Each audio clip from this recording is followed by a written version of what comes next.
internet yu Seneweb TV ak seneweb.com ñu ngi at Ben Thioye nekk kilifa si parti des libéraux démocrates di parti bi nga xamante ni Omar Sarr moom moo ko jiite nekk jëwriñ bi ñu dénk lépp lu jëm si wàllu mine ak yi na xeetoo Ben maa ngi lay nuyu. Mouhamed maa ngi lay nuyu di nuyu mbokki internet yëpp mbokki abonné Seneweb TV. Ben jàngat bi ñu def si législative yi mooy bëri na ñoo xam ne nii dafa am fu ñu nekkoon dem fekki la mouvance présidentielle ñàkk seen localité waaye loolu nemmeekuñu ko Dagana si Omar Sarr loolu ban lecture nga si def. Bon Mouhamed, tout d'abord maa ngi féliciter tout le département de Dagana militants yi ak sympathisants yi ndam ak Omar Sarr dans le département de Dagana loolu lu yàgg la. Alors Omar Sarr seul en opposition en 96 gagné na département de Dagana gagné na commune de Dagana alors bu demee ba nekk ci nguur gagnéwaat demaat ba nekk ci opposition di gagnéwaat alors bu aligné wu ak le président Macky Sall loolu day dolli ci xar mi karaw la donc ñun gagné département de Dagana ak Omar Sarr loolu nekkul lu ñu jaaxal trop parce que xam nañu Omar a travaillé pour le département et dans les 11 collectivités locales li mu fa def. Véritablement bu ñu demee élection il gagne loolu du événement chez nous au Waalo. gañe ngeen waaye tamit am na nees tuut wàllu Yewwi am fa doole bu boo xam ne nii mënoon na leen gàllankoor buñ ko nemmeeku si législative yi nga xamante ni si leen génn lan mooy expliquer loolu nii gis aussi ay ndaw COJER di génn dem kàddu yu ñuy yéeg. Bon percée de l'opposition wàllu Yewwi man gisuma ko trop ci départ parce que plus de 18 000 voix. Quand même ku la ko rawee loolu du lu ndaw malgré nag am na percée bu rëy et loolu c'est l'effet national de Yewwi Wallu alors loolu l'essentiel ñun suñu objectif moo doon gagner département bi plus de 60% et on a eu 60 presque 62% loolu c'est quelque chose question bi nga laaj nag par rapport ak jeunes COJER yi Yewwi ce n'est pas les jeunes de la COJER. C'est une partie mën naa wax benn singleton des jeunes de la COJER moo génn def déclaration alors te waa COJER yi seen boppam les membres de la COJER ñoom def nañu démenti démb pour wax que ni ko propos yooyu moom rek la engagé. mais li ñu gis Dagana gis nañ ne Mokhtar Cissé Dagana la bàyyeekoo nekkoon na fi ministre nekkoon na fi directeur général bu Sénélec. mais bu nekkee affiché wul carrément ne que day politique mais am na ñu koy prêter ay ambition ñu gis fa Omar Sarr tamit ñu bëri jàpp ne ñoom ñaar duñu jaaroo taal est-ce que loolu bokkul si li nga xam te ni mën na leen gàllankoor ëllëg. Moi je ne pense pas que loolu mën nañu gàllankoor parce que Omar Sarr c'est un politicien c'est un politique chevronné il a bourlingué dans l'opposition ba am li mu am Sénégal kenn du tudd politique te doo tudd Omar Sarr. waxuma la département de Dagana mais ci national sax mënu ci diirante mbagg c'est-à-dire dualité boobu Matar Cissé ak Omar Sarr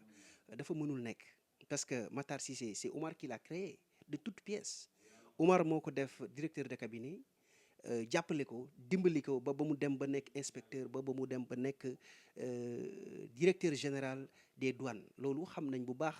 yërmande Omar Sarr ak xam jàppale doomu Waalo moo tax loolu yëpp Omar Sarr defal ko donc tey Matar Cissé IGE la inspecteur général d'État la du politicien à part qu'il est derrière des gens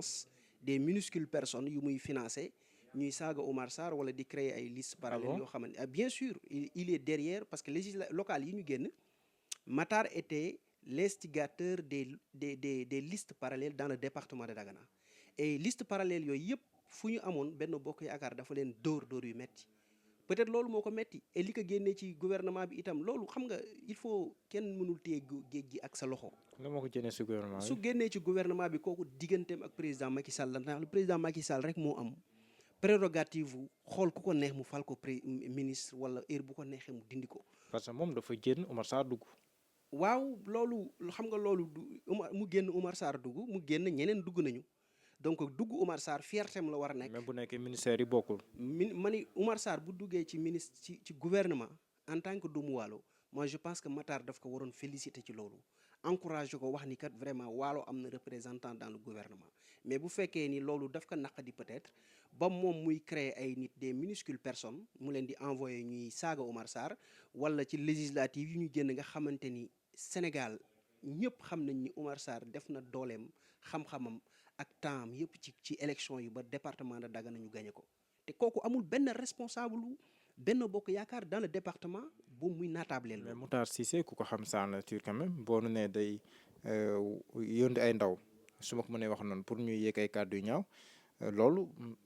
wute na ak moom li mu wone. Waaw, c'est ça l'hypocrisie malsaine. C'est ça qu'on appelle l'hypocrisie malsaine. Des gens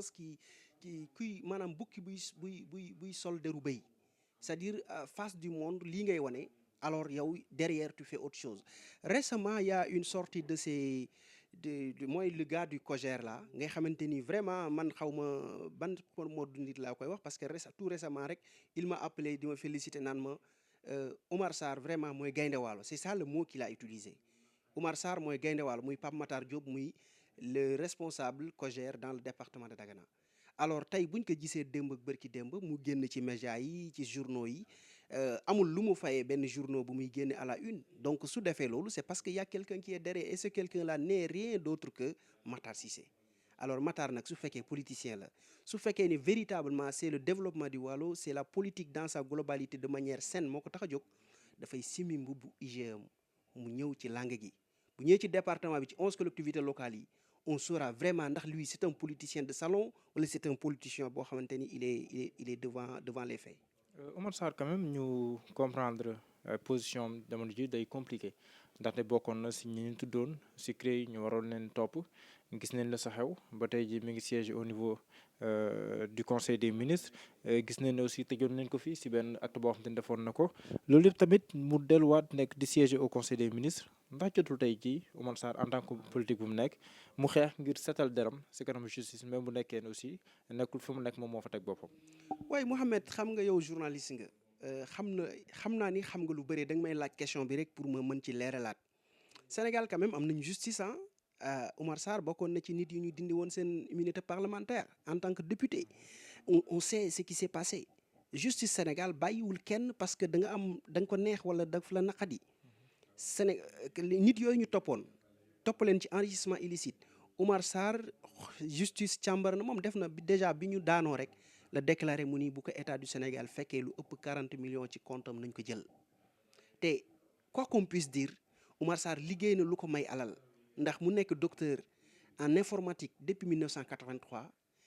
am parcours bi élogieux nekk professeur d'université en France au Gabon au Sénégal travailler avec des ONG internationales véritablement mu nekk directeur général nekk ministre pendant plusieurs années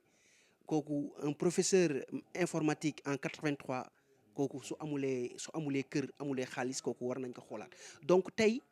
ñëwam ci gouvernement bi xëyul xëy rek ñëw ci gouvernement bi en 2016 bi ñu voté référendum bi ba pare le président Macky Sall avait appelé à un dialogue national te dialogue national boobu noonu lañ fa waxtaane woon daf ko poursuivre mu doon dem en tant que numéro 2 du PDS ba ni mu génne PDS mu dem créer partem continuer waat ci dialogue national bi donc suñu tënkee ci dialogue national bi dialogue politique bi véritablement acteurs yi gis ni ak le président Macky Sall gis ni moom kat Sénégal toll na foo xam ni dafa bëgg a woo Sénégalais yi ñi am xam-xam ñi am compétence ñu liggéey kooku moi je pense que man je ne trouve pas véritablement un inconvénient à ce que le ministre Oumar Sarr rejoindre le président Macky Sall pour l'intérêt exclusif du Sénégal et depuis bi ñu ko falee ministre rek léegi moi je pense que li ma gis ak li ma xam mooy le ministre mi ngi ci yoon bu baax ministère bi ñu ko dénk mi ngi koy doxal ni mu ko waree doxalee te xam na bu baax a baax lu nga xamante ni moom la war a def pour Sénégal. gis nañ ko aussi mu attaqué Karim Wade gis nañ ni mu ko doon xeexale bi ñuy lancé parti bi maa ngi fa woon dem na sax bay def ay révélation loo xam ne kenn xamee ko xam moom naan bi muy sóobu si dialogue politique boobu wala dialogue national bi Karim Wade demoon na ba ne ko bu PDS bokkul day démissionné si parti bi mu révélé lu mel noonu say attaque contre Karim Wade loolu tam xaar ñu koon si moom. xam nga waxu Karim Wade quand même waxu Karim Wade ñëpp la doon wax loolu mu wax noonu du Oumar Sarr rek la ko wax Karim Wade ñëpp la doon waxal ku ko seeti woon kaso parce que sonnoon na ku ko seeti woon kaso boo ko jegee tuuti mu ni la véritablement Oumar doit partir si dialogue national bi loolu du Oumar rek la ko wax Oumar da ko wax jour boobu parce que journalistes yi ñoo ko laaj mais loolu wax na ko plusieurs personnes et loolu moi je pense que c'était visible même Karim Wade dafa tënkoon papam tënk boo xamante ni loolu rek mënoon tax parce que Ablaye Wade premier dialogue bi Ablaye Wade d'accordul Karim moo d'accord deuxième dialogue bi Ablaye Wade d'accord Karim bàyyi ba 18h heure koor mu bind communiqué boobu nga xamante ni on dit les gens ont dit que dafa falsifier signature papam moo waral Oumar Sarr dem ci deuxième dialogue national bi. Donc moi je pense que Oumar Sarr ku ko xam quand même Sénégal xam nga moom c'est un homme d'État. Alors du wax lu bëre donc moom su demee ba wax rek parce que xam na ni wax bu mu war a wax la.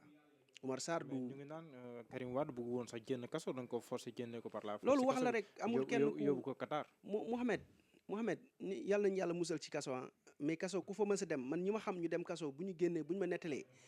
véritablement ils me disent que kaso daal neexul. Karim Wade bu waxee ni bëggul woon génn kaso kooku wax bu lënd mën a xelu Sénégal yi ndax fi mu ne nii mi ngi Qatar di naan ay boissons peut-être wala di sangu ci piscine yi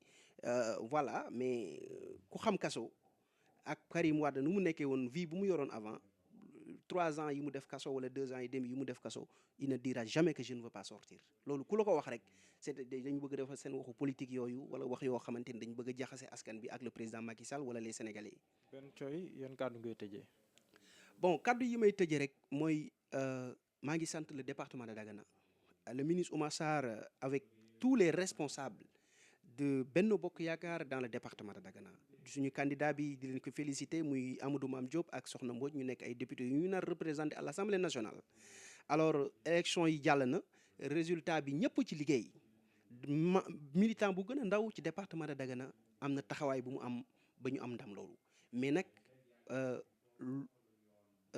le ministre Oumar Sarr def na ci liggéey bu rëy boo xamante ni ndax département de Dagana bëri woon na ay responsable yu du woon waxante bëri woon na responsable yoo xam ne dañoo frustré woon mais bi mu ñëwee quand même dafa ëmb ñëpp woo ñëpp jubale ñëpp ba boo demee commune par commune dañ fa am résultat yu satisfaisant. Donc les gens qui sont derrière muy le Matar Cissé ak ses acolytes qui sont derrière des messages haineux qui fustige tout le temps di wax naan le résultat du département de Dagana c'est Makhtar Cissé moi je leur dis que nañu yem Oumar Sarr du seen moroom te du seen moroom patron. Département de Dagana ni ko président Macky Sall waxee devant eux au palais que Oumar Sarr moom li ko booleeg Oumar Sarr du département de Dagana c'est au niveau ce sont des stratégies nationales et internationales te bu xamee Makhtar Cissé c'est grâce à Oumar Sarr. Donc loolu lay tëjee Mohamed di la jaajëfal di kontaan trop ci invitation bi yal na yàlla def jàmm.